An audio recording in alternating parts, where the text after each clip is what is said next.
देखिए आज हम गॉस लॉ का एप्लीकेशन करेंगे और पहला एप्लीकेशन जो हमारा है वो रहेगा कि हमें इलेक्ट्रिक फील्ड कैलकुलेट करना है किसी भी एक चार्ज कंडक्टिंग बॉडी की सरफेस पे।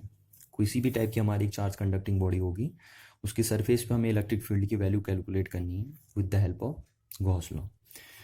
तो देखिए हमारे पास दो टाइप की बॉडी होती है, एक होती है रेगुलर शेप की बॉडी, जैसे इस टाइप से आपने सर्कल बना दिया, स्फीयर बना दिया, ये रेगुलर शेप की बॉडी है। और एक होती है इरेगुलर शेप की बॉडी, जैसे सपोज मैंने ये बना दी, ये आपकी बॉडी बना दी, ये इरेगुलर शेप की बॉडी हो गई। तो एक रेगुलर शेप की बॉडी होती है, एक इरेगुलर शेप की बॉडी होती है। और दोनों बॉडी कैसी हैं? कंडक्टर है। ये भी आपका कंडक्टर है और ये भी आपका क्या है? कंडक्टर है। दोनों कंडक्टिंग लेनी है ना यहाँ पे। अब एक बात आपको ध्यान रखनी है, पहली बात कि अगर किसी भी कंडक्टिंग बॉडी को अगर आप चार्ज सप्लाई करते हो उसके किसी भी पॉइंट पे, कंडक्टिंग बॉडी को कहीं भी चार्ज सप्लाई अगर आप करते हैं तो वो चार्ज उसकी सरफेस पे आ जाता है। वो सारा का सारा चार्ज जो आप एक कंडक्टिंग बॉडी को देते हो, चाहे वो किसी भी टाइप की बॉडी हो, वो सारा का सारा चार्ज उस कंडक्टिंग बॉडी की कहाँ पे आ जाएगा? सरफेस पे आ जाएगा। तो हमारे पास यहाँ पे दो टाइप के कंडक्टर हमने लिए, एक है हमारे पास रेगुलर शेप का कंडक्टर और दूसरा है इरेगुलर शेप का कंडक्टर। अब देखिए हमारे पास अगर रेगुलर शेप का कंडक्टर होता है तो उस केस में क्या होता है कि अगर जो हम चार्ज उसको सप्लाई करते हैं वो चार्ज उस सरफेस पे यूनिफॉर्मली डिस्ट्रीब्यूट हो जाता है। ये देखिए रेगुलर शेप की कंडक्टिंग बॉडी अगर होती है तो उस पर अगर हम चार्ज सप्लाई करते हैं तो उस पर वो चार्ज यूनिफॉर्मली डिस्ट्रीब्यूट हो जाता है। और इस तरीके से रहता है कि उसकी जो सरफेस चार्ज डेंसिटी होती है, सरफेस चार्ज डेंसिटी जो होती है उसकी सिग्मा, वो कांस्टेंट रहती है। ये कांस्टेंट रहती है इसकी। तो इस पे ये हमेशा क्या रहेगा? यूनिफॉर्म रहेगा। यानी आप किसी भी पॉइंट पे जो सरफेस चार्ज डेंसिटी देखेंगे इस रेगुलर शेप की बॉडी के अंदर, वो हर पॉइंट पे क्या होगा? सेम होगा। बट अगर मेरे पास इरेगुलर शेप का एक कंडक्टर है तो इरेगुलर शेप के कंडक्टर पे चार्ज का डिस्ट्रीब्यूशन यूनिफॉर्म नहीं हो पाता है ना। चार्ज अगर आप इस कंडक्टिंग बॉडी को सप्लाई करोगे तो वो सरफेस पे तो जरूर चले जाएगा, पर वो यूनिफॉर्मली डिस्ट्रीब्यूट नहीं होगा। देखिए जहाँ पे सरफेस एरिया कम होगा कंडक्टर का, वहाँ पे चार्ज डेंसिटी ज़्यादा हो जाएगी, यानी वहाँ पे अमाउंट ऑफ चार्ज ज़्यादा हो जाएगा। जैसे इस केस में यहाँ पे सरफेस एरिया कम है तो यहाँ पे चार्ज का अमाउंट ज़्यादा हो जाएगा। इस तरीके से यहाँ पे चार्ज अमाउंट ज़्यादा हो जाएगा और यहाँ पे चार्ज डेंसिटी हाई हो जाएगी। जबकि यहाँ पे एरिया देखिए इस पोर्शन में एरिया मिड में, और यहाँ पे एरिया सबसे ज़्यादा है, इसलिए यहाँ पे चार्ज डेंसिटी क्या हो जाएगी? और भी कम हो जाएगी। इस तरीके से यहाँ पे चार्ज डेंसिटी कम हो जाएगी। तो हम कहते हैं कि जो रेगुलर शेप की बॉडी है और इरेगुलर शेप की बॉडी है, उन दोनों में फ़र्क ये होता है, बेसिकली दोनों कंडक्टिंग ही है, बट फ़र्क ये है कि इसको अगर हम रेगुलर शेप की कंडक्टिंग बॉडी को अगर चार्ज सप्लाई करते हैं तो ये चार्ज इसके ऊपर यूनिफॉर्मली डिस्ट्रीब्यूट हो जाएगा और इसकी चार्ज डेंसिटी जो होगी वो हर पॉइंट पे सेम होगी। जबकि इरेगुलर शेप की जो बॉडी होगी अगर हम उसको चार्ज सप्लाई करते हैं तो वो चार्ज उसकी सरफेस पे यूनिफॉर्मली डिस्ट्रीब्यूट नहीं हो पाएगा। सरफेस पे तो जाएगा पर यूनिफॉर्मली डिस्ट्रीब्यूट नहीं हो पाएगा। और जहाँ पे एरिया कम होगा उस पॉइंट पे सरफेस चार्ज डेंसिटी क्या हो जाएगी? ज़्यादा हो जाएगी। देखिए जहाँ पे एरिया कम होगा वहाँ पे चार्ज डेंसिटी इंक्रीज हो जाएगी अगर चार्ज की वैल्यू हम कांस्टेंट रखें तो ये आपका क्या है? यहाँ पे देखिए चार्ज का अमाउंट बढ़ जाएगा, जहाँ चार्ज का अमाउंट वहाँ बढ़ जाएगा जहाँ एरिया कम है, और जहाँ एरिया ज़्यादा है वहाँ चार्ज की वैल्यू क्या हो जाएगी? कम हो जाएगी। तो कहने का मतलब है कि यूनिफॉर्म रेगुलर शेप की बॉडी में चार्ज का डिस्ट्रीब्यूशन यूनिफॉर्म हो जाएगा, उसका सिग्मा कांस्टेंट रहेगा। जबकि जो इरेगुलर शेप की बॉडी है उसका जो सिग्मा होगा वो नॉट फिक्स होगा, कोई फिक्स नहीं होगा। हर पॉइंट पे अलग अलग देखने को मिलेगा आपको, है ना। इरेगुलर शेप की बॉडी में सिग्मा की वैल्यू कंटिन्यूसली क्या होती रहेगी? चेंज होती रहेगी। तो ये दो बॉडीज हमारे पास हैं। अब हमें यहाँ पे कैलकुलेट करना है, कि जो चार्ज कंडक्टिंग बॉडीज होती हैं उनकी सरफेस पे जो इलेक्ट्रिक फील्ड की वैल्यू होती है, यानी यहाँ पे या यहाँ पे जो इलेक्ट्रिक फील्ड की वैल्यू होती है वो कितनी होती है, हमें वो कैलकुलेट करनी है। तो देखिए हमारे पास यहाँ पे दिया तो था नहीं कि बॉडी रेगुलर शेप की लेनी है या इरेगुलर शेप की लेनी है, तो मैं इरेगुलर शेप की बॉडी से बात कर लेता हूँ। क्योंकि अगर आपको इरेगुलर शेप की बॉडी का कैलकुलेट करना आ गया कि इरेगुलर शेप की बॉडी के सरफेस पे कितना इलेक्ट्रिक फील्ड होता है, तो आप रेगुलर शेप की बॉडी पे तो रेगुलर शेप की बॉडी के सरफेस के ऊपर तो इलेक्ट्रिक फील्ड कैलकुलेट कर ही सकते हैं। फिर तो हम ये लेके चलते हैं। हमारे पास क्या है, सपोज कि एक इरेगुलर शेप की बॉडी है, मैंने इस तरीके से कंसीडर कर दिया। हमारे पास एक इरेगुलर शेप की बॉडी है, इस तरीके से हमारे पास एक इरेगुलर, तो हम ये इरेगुलर बॉडी ले लेते हैं और ये देखते हैं कि ये अगर हमारे पास इरेगुलर शेप की चार्ज कंडक्टिंग बॉडी है तो इसके सरफेस के ऊपर कितना इलेक्ट्रिक फील्ड बनेगा, है। तो यहाँ पे देखिए चार्ज डेंसिटी हाई हो जाएगी, इस पॉइंट पे चार्ज डेंसिटी हाई हो जाएगी। यहाँ पे चार्ज डेंसिटी थोड़ा सबसे लो होगी क्योंकि यहाँ पे एरिया सबसे ज़्यादा है इस पोर्शन में। और यहाँ पे चार्ज डेंसिटी डिफरेंट होगी, यानी हर पॉइंट पे चार्ज डेंसिटी क्या होगी, डिफरेंट होगी। इरेगुलर शेप की बॉडी हमने कंसीडर कर ली है, तो हम यहाँ पे लिख लेते हैं इसको कि consider a charge conductor of irregular shape. तो हमारे पास एक इरेगुलर शेप का चार्ज कंडक्टिंग बॉडी है और हमें देखना है कि इसकी सरफेस के ऊपर जो इलेक्ट्रिक फील्ड बनेगा वो कितना बनेगा with the help of Gauss law.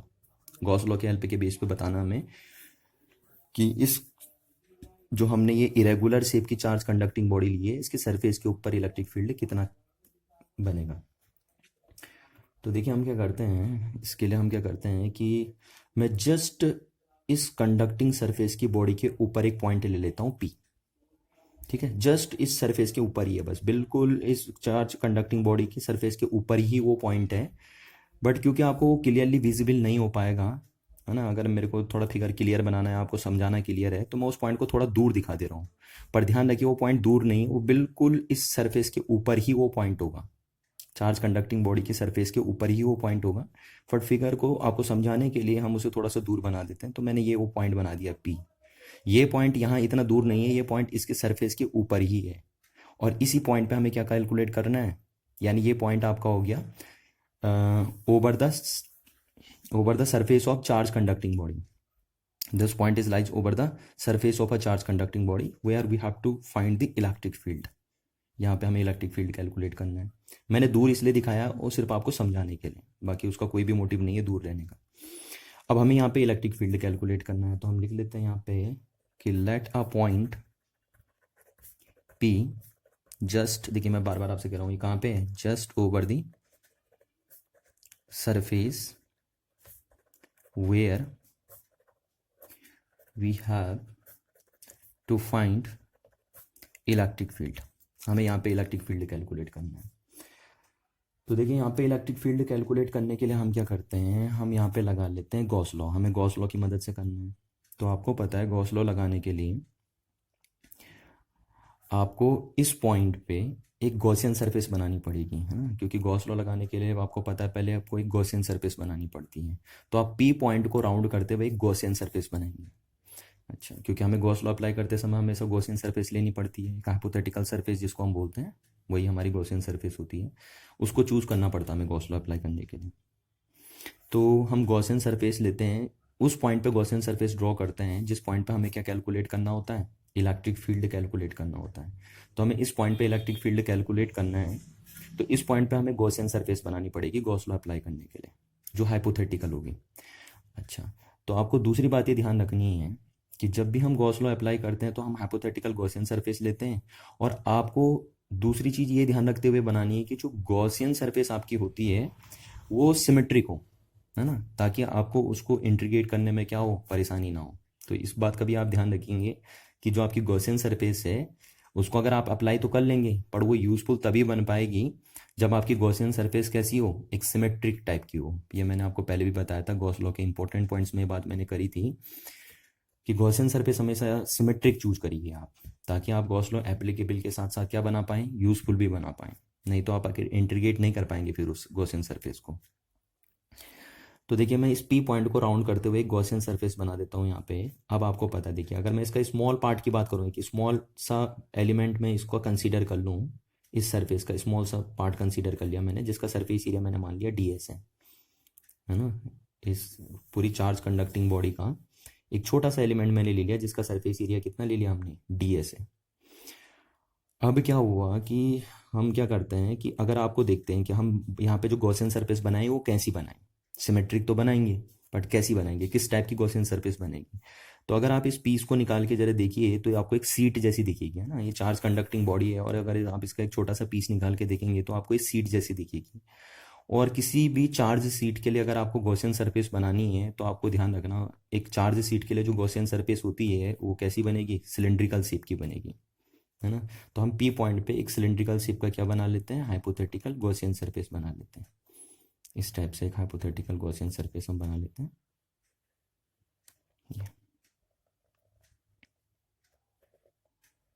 ये हमने हाइपोथेटिकल गॉसियन सरफेस बना लिया, ये आपकी गॉसियन सरफेस। ठीक, हमने सिलेंड्रिकल क्यों बनाई है? देखिए हमें पता है कि हम गॉसियन सरफेस जो बनाते हैं वो सिमेट्रिक होनी चाहिए ताकि हम इंट्रिकेट आसानी से कर पाएँ। दूसरी बात हमें ध्यान रखनी है कि गॉसियन सरफेस जिस पॉइंट, उस पॉइंट को इंक्लूड करते हुए बनाएंगे आप जिस पॉइंट पे आपको इलेक्ट्रिक फील्ड कैलकुलेट करना है। और तीसरी बात कि जो यहाँ पे हमने गॉसियन सरफेस बनाई वो सिलेंड्रिकल इसलिए बनाई क्योंकि जो आपकी ये जो सीट निकलेगी यहाँ से, अगर हम छोटा सा ये जो हमारी चार्ज कंडक्टिंग बॉडी है उसका अगर हम छोटा सा एलिमेंट पिकअप कर लें तो आपको सीट जैसी दिखेगी, एक चार्ज सीट जैसी दिखेगी। और चार्ज सीट के लिए क्या होगा, चार्ज सीट के लिए जो गॉसियन सरफेस बनेगी वो किस टाइप की बनेगी, आपकी सिलेंड्रिकल सीट की बनेगी। तो ये हमने बना दिया है ना। और क्योंकि हमने इसका स्मॉल एरिया डीएस कंसीडर करा था तो आपको पता है जो गॉसियन सरफेस आपकी बनी इसके पास 3 सरफेस होंगी, 2 फ्लैट सरफेस होंगी, 2 फ्लैट सरफेस होंगी और एक कर्व सरफेस होगी। तो आपको पता है किसी भी सिलेंडर के पास 3 टाइप की सरफेस होती हैं, एक 2 फ्लैट सरफेस और एक कर्व सरफेस। तो ये जो फ्लैट सरफेस होंगी इनका एरिया भी कितना होगा, डीएस होगा, क्योंकि यहीं से हमने कंसीडर किया है। तो इस बात को भी हम लिख लेते हैं कि consider an elementary surface area ds on the surface of the charge conductor, of the charge conductor। अब देखिए क्या है, तो हमने जो गॉसियन सरफेस बनाई उसके 3 पार्ट हैं। ये 3 पार्ट हैं, कौन कौन से 3 पार्ट हैं, 2 फ्लैट पार्ट हैं और एक कर्व पार्ट है। तो the Gaussian surface has 3 parts, 2 circular ends and 1 curved portion, 1 curved portion। अब हमें देखना है कि इस पूरे सिलेंडर से, आपको पता है गॉस लॉ लगाते समय आप क्या करते हैं, अब आप फ्लक्स कैलकुलेट करते हैं ना, क्योंकि गॉस लॉ ही कहता है basically the total electric flux through a Gaussian surface is equivalent to 1/ε0 times of the total charge enclosed by Gaussian surface. इसी तरीके से आप गॉस लॉ लगाते हैं। तो गॉस लॉ में आपको फ्लक्स की कैलकुलेशन करनी होती है। तो अब हम देखेंगे कि इस पूरी गॉसियन सरफेस से कितना फ्लक्स निकला। तो यहाँ पे हम कैलकुलेट कर लेते हैं, therefore total electric flux linked with this Gaussian surface, इस गॉसियन सरफेस पे टोटल कितना इलेक्ट्रिक फ्लक्स बनेगा, लिंक होगा, उसको हम कैलकुलेट कर लेते हैं। तो एस कितना हो जाएगा, देखिए टोटल फ्लक्स जो बनेगा वो कितना बनेगा, उसको मैं बोल देता हूँ flux link with first phase plus flux link with second phase plus third one is flux link with curve phase. ये जो कर्व फेज के साथ फ्लक्स लिंक होगा, इसको हमने 3 हिस्सों में डिवाइड कर दिया। अब देखिए इसको मैं कैसे लिखता हूँ, फ्लक्स को आपको पता है फ्लक्स कैसे लिखा जाता है, फ्लक्स आपका लिखा जाता है ई डॉट डी एस, है ना, E dot D S small flux जो आपका होगा, ये स्मॉल फ्लक्स जो आपका लिखा जाएगा। तो हम बोल सकते हैं कि इसको हमने फ्लक्स का हमने ये फॉर्मूला लिख दिया। अगर आप फ्लक्स लिखेंगे तो इस तरीके से लिखेंगे आप फ्लक्स, है ना, ई डॉट डी एस। तो यहाँ पे हमारा जो फ्लक्स निकला, इस सरफेस से जो फ्लक्स निकला उसको हमने लिख दिया ई डॉट डी एस, जहाँ पे डी एस क्या होगा, डी एस इसका एरिया होगा, इस सरफेस का एरिया होगा, और ई यहाँ पे इलेक्ट्रिक फील्ड की इंटेंसिटी होगी, प्लस इसका फ्लक्स कैसे लिखा जाएगा, ई डॉट डी एस, क्योंकि इसका सरफेस एरिया का डी एस है तो इसका भी डी एस होगा। और इनका डी एस क्यों है, क्योंकि हमने चार्ज कंडक्टिंग बॉडी के ऊपर जो एक एलिमेंट लिया उसका सरफेस एरिया डी एस है और उसी के बराबर ये एरिया बन रहा है, तो इसलिए इसका भी एरिया हमने डी एस ले लिया। और आपको पता है ये दोनों एरिया बराबर होंगे, तो D S plus curve surface. अब देखिए कर्व सरफेस पे इलेक्ट्रिक फील्ड हमने कितना ले लिया, ये ई, और ये आपका उसका सरफेस एरिया कितना हो गया, DS2, है ना, इसको या DS1 हमने ले लिया, या DSC इसको लिख लिया हमने, कर्व सरफेस एरिया, ये जो कर्व सरफेस एरिया है। ठीक, तो कर्व सरफेस एरिया हम यहाँ पे ले लेते हैं, छोटा सा एलिमेंट यहाँ पे ले लेते हैं और इसका एरिया DSC ले लेते हैं, और इसका एरिया वेक्टर किधर बनेगा, इस कर्व सरफेस का एरिया वेक्टर जो बनेगा ऊपर को बनेगा, आपको पता है DSC की वैल्यू ये होगी ऊपर को। अब अगर आप इसे खोलेंगे तो देखिए यहाँ से क्या बनेगा, E D S cos theta, आपको जो पता है कि थीटा इन दोनों के बीच का एंगल होता है एरिया वेक्टर और इलेक्ट्रिक फील्ड का, plus E D S cos theta, again ये भी बनेगा, और plus E D S cos theta. अब जरा आप गौर करेंगे तो देखिए यहाँ पे क्या है, यहाँ पे थीटा कितना है इस केस में थीटा कितना है, इस पॉइंट पे अगर आप इलेक्ट्रिक फील्ड देखेंगे तो आउटड्रॉन आएगा, इस डायरेक्शन में आएगा इलेक्ट्रिक फील्ड, क्योंकि ये चार्ज कंडक्टिंग बॉडी इस पॉइंट पे किधर को इलेक्ट्रिक फील्ड बनाएगी, इस डायरेक्शन में इलेक्ट्रिक फील्ड बनाएगी। और इस सरफेस का जो एरिया वेक्टर बनेगा वो भी किस डायरेक्शन में बनेगा, वो भी इसी डायरेक्शन में बनेगा। तो ये डी एस वेक्टर की डायरेक्शन भी यही होगी। तो यहाँ पे थीटा 0 डिग्री बन गया आपका इन दोनों के बीच में। यहाँ पे देखिए इस सरफेस के लिए क्या है, इस सरफेस पे जो इलेक्ट्रिक फील्ड होगा वही 0 हो गया। तो आपको थीटा देखने की जरूरत ही नहीं है, क्योंकि हमें पता है कि कंडक्टिंग बॉडी के अंदर क्या होता है, inside the electric field, conducting body के अंदर कितना इलेक्ट्रिक फील्ड होता है, 0 इलेक्ट्रिक फील्ड होता है। तो जब यही इलेक्ट्रिक फील्ड ही 0 हो गया इस सरफेस के अंदर, यहाँ पे देखिए इस सरफेस के अंदर यहाँ पे इलेक्ट्रिक फील्ड ही 0 हो गया, तो वहाँ फ्लक्स की तो कोई बात ही नहीं होगी, क्योंकि जहाँ इलेक्ट्रिक फील्ड ही 0 हो गया वहाँ फ्लक्स भी 0 हो जाएगा। तो यहाँ पे ई 0 हो गया, इसलिए थीटा देखने की जरूरत ही नहीं है। वहाँ इलेक्ट्रिक फील्ड है ही नहीं, इस सरफेस के साथ कोई भी इलेक्ट्रिक फील्ड नहीं है, इसलिए वहाँ कोई भी फ्लक्स लिंक नहीं होगा। प्लस अब यहाँ देखिए थीटा कितना होगा, है ना। तो ये कर्व सरफेस का जो एरिया वेक्टर बनेगा वो किधर बनेगा, ऊपर को बनेगा, या फिर अगर आप नीचे वाली सरफेस पे बनाते हैं एरिया वेक्टर तो नीचे को बनता। और इलेक्ट्रिक फील्ड अगर आप इस पॉइंट पे देखेंगे ड्यू टू दिस चार्ज, तो इस डायरेक्शन में आएगा और एरिया वेक्टर इस डायरेक्शन में बनेगा। कर्व सरफेस का एरिया वेक्टर या तो ऊपर का जाएगा या फिर किधर को जाएगा, नीचे को जाएगा। जैसे आपको पता ही है कि एरिया वेक्टर कैसे बनाते हैं, हम आउटड्रॉन नॉर्मल बनाते हैं।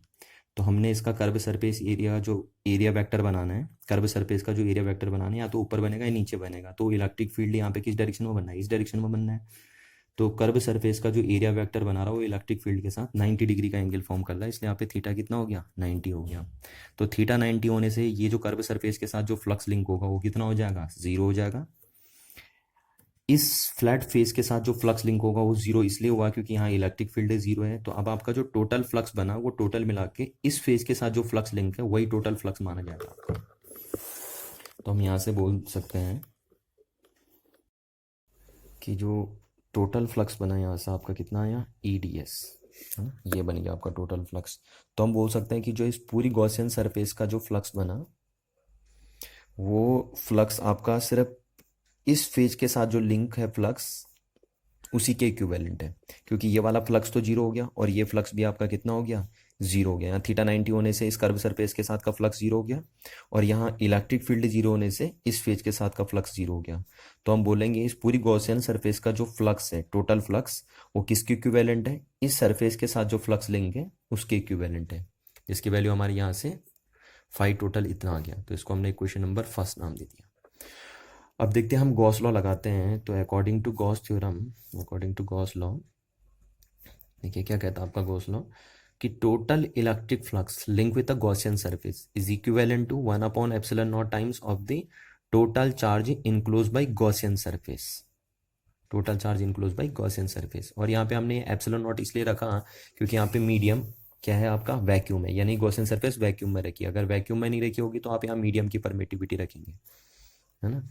तो अब देखिए हम क्यू कितना इंक्लोज किया है इस गॉसियन सरफेस ने, ये वो चार्ज है जो गॉसियन सरफेस ने इंक्लोज किया हुआ है। तो गॉसियन सरफेस ने कितना चार्ज इंक्लोज किया, तो इतना चार्ज इंक्लोज किया है बस गॉसियन सरफेस ने। अच्छा, तो इस चार्ज को हम क्या नाम दे देते हैं, इस चार्ज को हम DQ नाम दे देते हैं। यहाँ पे ये DQ नाम दे दिया हमने इस चार्ज का, कि इस सरफेस पे कितना चार्ज है, DQ चार्ज है। अब अगर हम बोले कि इस पॉइंट पे जो चार्ज डेंसिटी है ना, P पॉइंट हम इसे बोल सकते हैं क्योंकि ये पॉइंट यही है, आपसे पहले भी बता रहा हूँ मैं। तो हम बोलते हैं कि अगर इस पॉइंट पे चार्ज डेंसिटी सिग्मा है, सिग्मा, तो सिग्मा की वैल्यू क्या होगी, charge on this surface upon surface area of this surface. This is a charge density at point P। तो इस P को हम बोलते हैं ये क्या है, surface charge density at point P, जिसका नाम हम क्या बोल सकते हैं, इसका नाम हम लोकल चार्ज डेंसिटी भी बोल सकते हैं, लोकल चार्ज डेंसिटी। और देखिए ऐसा हमें इसलिए बोलना पड़ रहा है क्योंकि ये जो बॉडी हमारे पास कंडक्टिंग बॉडी हमने ली थी वो इरेगुलर शेप की है। अगर ये रेगुलर शेप की होती तो हमें ये नहीं बोलना पड़ता, क्योंकि रेगुलर शेप की बॉडी में हर पॉइंट पे चार्ज डेंसिटी क्या होती है, सेम होती है, यूनिफॉर्म रहती है। बट जो इरेगुलर शेप की बॉडी होती है उसके हर एक पॉइंट पे चार्ज डेंसिटी क्या होती है, डिफरेंट होती है। इसलिए हम जो ये बोल रहे हैं सिग्मा जो है वो सिर्फ इस पॉइंट की चार्ज डेंसिटी है। तो ये हमने लोकल चार्ज डेंसिटी से कॉल कर दिया, यानी ये जो चार्ज डेंसिटी है वो सिर्फ इस पॉइंट की चार्ज डेंसिटी है। तो यहाँ से हम DQ इक्वल्स टू निकाल सकते हैं कि DQ इक्वल्स टू हमारा बना सिग्मा इंटू DS। तो यहाँ पे अगर हम वैल्यू पुट कर दें तो 5 टोटल इक्वल्स टू क्या बना, Q इनसाइड। तो कितना Q इसके अंदर आ रहा है, देखिए गॉसियन सरफेस कितना चार्ज इनक्लोज कर रही है ना, ये Q इनसाइड क्या था, total charge enclose by Gaussian surface. तो सिर्फ इतना ही चार्ज गॉसियन सरफेस इनक्लोज कर रही है DQ। तो आप इसको 1/ε0 इंटू डी क्यू लिख सकते हैं, और इस डी क्यू की वैल्यू हमने यहाँ से पुट कर दी, तो 1/ε0 इंटू डी क्यू की वैल्यू कितने आ गई चार्ज डेंसिटी के टर्म में, सिग्मा इंटू डी एस। यही। अब फाई टोटल की वैल्यू आपको पता है, फाई टोटल की वैल्यू आपने कितनी निकाली है, E D S from equation first से, तो यहाँ से हमने पुट कर दिया, तो 1/ε0 into sigma into D S बना। तो ये डी एस से डी एस कैंसिल आउट हुआ, तो ई इक्वल्स तो आपका बन गया 1/ε0 इंटू सिग्मा। इतना इलेक्ट्रिक फील्ड बनता है। तो हम बोलते हैं कि अगर कोई भी हमारे पास एक चार्ज कंडक्टिंग बॉडी होती है, तो उसके सरफेस पे जो इलेक्ट्रिक फील्ड की वैल्यू होती है वो इतनी होती है, जहाँ पे ये सिग्मा क्या है, लोकल चार्ज डेंसिटी है, अगर कंडक्टिंग बॉडी इरेगुलर शेप की है, और अगर कंडक्टिंग बॉडी रेगुलर शेप की है तो तब आप इसे क्या बोल सकते हैं, सरफेस चार्ज डेंसिटी बोल सकते हैं। तब आप इसे लोकल सरफेस चार्ज डेंसिटी बोलने की जरूरत नहीं है आपको, तो इस बात का ध्यान रखिए, है ना। अच्छा, जो नेट इलेक्ट्रिक फील्ड बनता है वो इस आउटवर्ड डायरेक्शन में बनता है ना, यानी परपेंडिकुलर टू द सरफेस होता है। तो इस परपेंडिकुलर टू द सरफेस के लिए हमने एक यूनिट वेक्टर यूज कर लिया एन कैप। तो यहाँ पे मैंने ये डायरेक्शन बनाने के लिए एन कैप यूज कर लिया, तो जो नेट इलेक्ट्रिक फील्ड बन गया वो आपका इतना बन गया नेट इलेक्ट्रिक फील्ड। ठीक है, और यहाँ पे हम लिख लेंगे, क्योंकि जो आपका since electric field is perpendicular to the, किसके परपेंडिकुलर है, perpendicular to the surface of the conductor, surface of the conductor.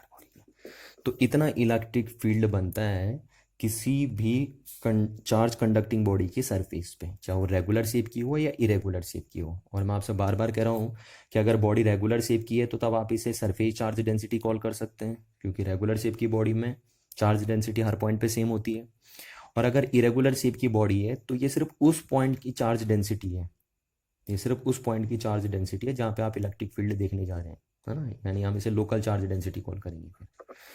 तो आपने देखा कि किसी भी कंडक्टिंग बॉडी की सरफेस पे कितना इलेक्ट्रिक फील्ड बनेगा। तो हमने क्या किया, एक बार मैं रिवाइज कर दूं आपका पूरा। तो देखिए हमारे को क्या निकालना था, हमें निकालना था कि किसी भी कंडक्टिंग बॉडी जो होती है, कोई भी, चाहे वो रेगुलर शेप की हो या इरेगुलर शेप की हो, उसकी सरफेस पे अगर वो बॉडी चार्ज्ड है, तो कोई भी चार्ज कंडक्टिंग बॉडी है तो उसके सरफेस पे कितना इलेक्ट्रिक फील्ड बनता है, हमें ये कैलकुलेट करना था। तो यानी हमें चार्ज गिवन है और हमें इलेक्ट्रिक फील्ड कैलकुलेट करना है। तो हमने क्या किया, आपको पता है गॉस थ्योरम क्या करती है, या गॉस लॉ क्या करता है, चार्ज को इलेक्ट्रिक फील्ड के साथ क्या करता है, लिंक करता है। तो इसलिए हमने गॉस लॉ से ये सॉल्व किया, इसीलिए हम बोल रहे थे कि गॉस लॉ का एप्लीकेशन है। तो ऐसा करने के लिए क्या किया, हमने सबसे पहले एक इरेगुलर शेप की बॉडी ली, हमने एक इरेगुलर शेप की बॉडी ली। तो इरेगुलर शेप की बॉडी के लिए हमने बोला कि ये इरेगुलर शेप की हमारी बॉडी है, और इस पी पॉइंट पे हमें सपोज इलेक्ट्रिक फील्ड कैलकुलेट करना है।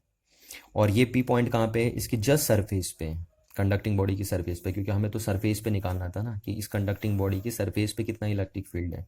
तो हमने इस पी पॉइंट को यहाँ इसलिए दिखाया सिर्फ कि ताकि आपको फिगर थोड़ा सा साफ दिखे और आपको समझ में आए बातें, क्योंकि अगर हम यहीं पे बना देते तो फिर गॉसियन सरफेस बनाना हमारे लिए, विजुलाइज करना गॉसियन सरफेस को कॉम्प्लिकेटेड हो जाता है। इसलिए हमने इस पी पॉइंट को जो सरफेस के ऊपर ही है उसको दूर हट के दिखाया आपको। ठीक, तो अब हमें इस पी पॉइंट पे इलेक्ट्रिक फील्ड कैलकुलेट करना है कि ये कितना इलेक्ट्रिक फील्ड इस पी पॉइंट पे बनेगा।